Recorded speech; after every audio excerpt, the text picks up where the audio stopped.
ಕರ್ಣನ ಪಾತ್ರದ ಬಗ್ಗೆ ಒಂದು ವಿವರಣೆಯನ್ನು ನೀಡ್ತೇನೆ. ಮಹಾಭಾರತದಲ್ಲಿ ಕರ್ಣ ಒಬ್ಬ ಸೂತ ಪುತ್ರನಾಗಿ ಹುಟ್ಟುತ್ತಾನೆ.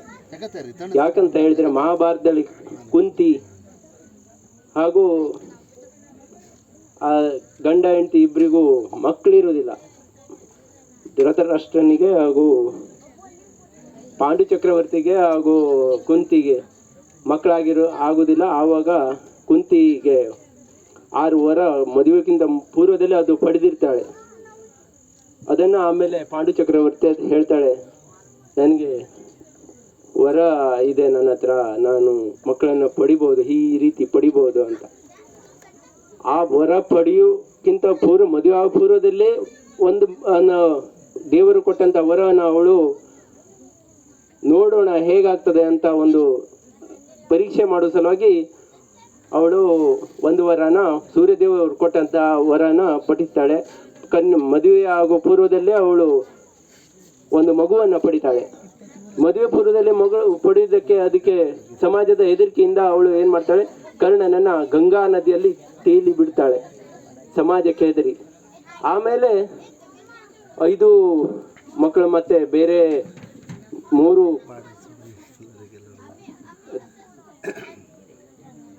ಭೀಮ, ಅರ್ಜುನ ಮತ್ತೆ ಧರ್ಮರಾಯ 3 ಮಂದಿಯನ್ನ ಕುಂತಿ ಪಡಿತಾಳೆ.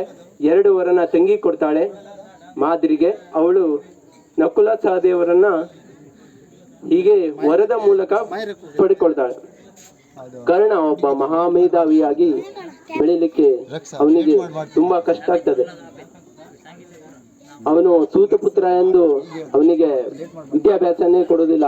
ದ್ರೋಣಾಚಾರ್ಯರು ಅವನಿಗೆ ವಿದ್ಯಾಭ್ಯಾಸ ಕೊಡುವುದಿಲ್ಲ. ಆಮೇಲೆ ಅವನು ಸ್ವಲ್ಪ ತನ್ನ ಬೇಜಾರಾಗ್ಬಿಟ್ಟು ಚಿಂತೆ ಮಾಡ್ತಾ ಇರುವಾಗ ಅವನಿಗೆ ಹೊಳಿತದೆ, ಪರಶುರಾಮನ ಹತ್ರ ಹೋಗಿ ವಿದ್ಯಾಭ್ಯಾಸವನ್ನ ಕಲೀಲಿಕ್ಕೆ ಸುಳ್ಳು ಹೇಳ್ತಾನೆ.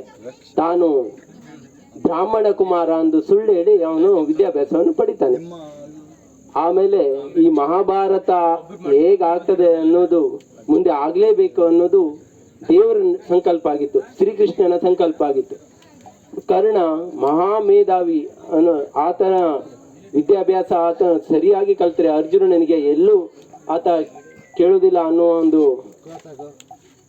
ಊಹೆಯಿಂದ ತುಂಬಿ ಆಗಿ ಬಂದು ಆತ ಕರ್ಣನ ತೊಡೆಯಲ್ಲಿ ಇರ್ತಾನೆ.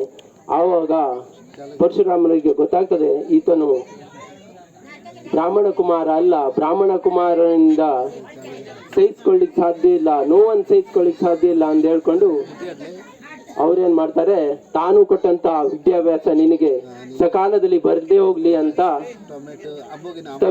ಶಪಿಸ್ತಾರೆ. ಆಮೇಲೆ ಕರ್ಣ ಬೇಡ್ಕೊಳ್ತಾನೆ, ತನಗೆ ಆಗಿರೋ ನೋವು ಎಲ್ಲವನ್ನ ತಿಳಿಸ್ತಾನೆ.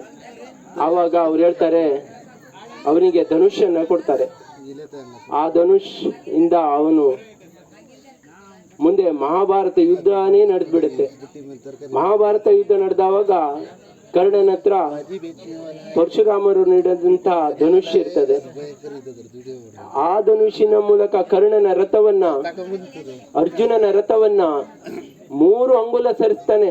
3 ಅಂಗುಲ ಸರಿಸಿದ್ದಕ್ಕೆ ಕೃಷ್ಣ ಹೇಳ್ತಾನೆ, ಪೂತು ಮಜರಿ ಕರ್ಣ ಅಂತ ಆತನನ್ನು ಹೋಗುತ್ತಾನೆ ಅರ್ಜುನ್ ಮುಂದೆ.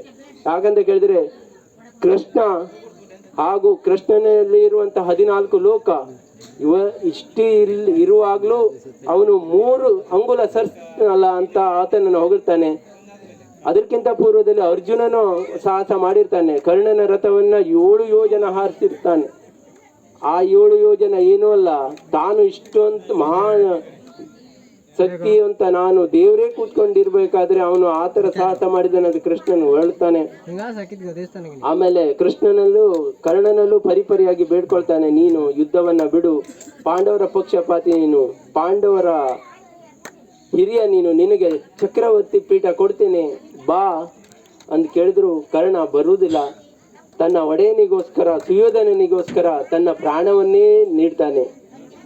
ಕರ್ಣನಲ್ಲಿ ಇರುವಂತಹ ಅಮೃತ ಕಲಶ ಹಾಗೂ ಕರ್ಣ ಕುಂಡಲವನ್ನ ಕೃಷ್ಣನೇ ಬ್ರಾಹ್ಮಣ ರೂಪದಲ್ಲಿ ಬಂದು ಪಡಿತಾನೆ. ಆಗ ಕರ್ಣ ಸಾವನ್ನಪ್ತಾನೆ. ಇಷ್ಟು ಹೇಳಿ ನನ್ನ ಚಿಕ್ಕ ಉಪದೇಶವನ್ನು ಮುಗಿಸ್ತೇನೆ.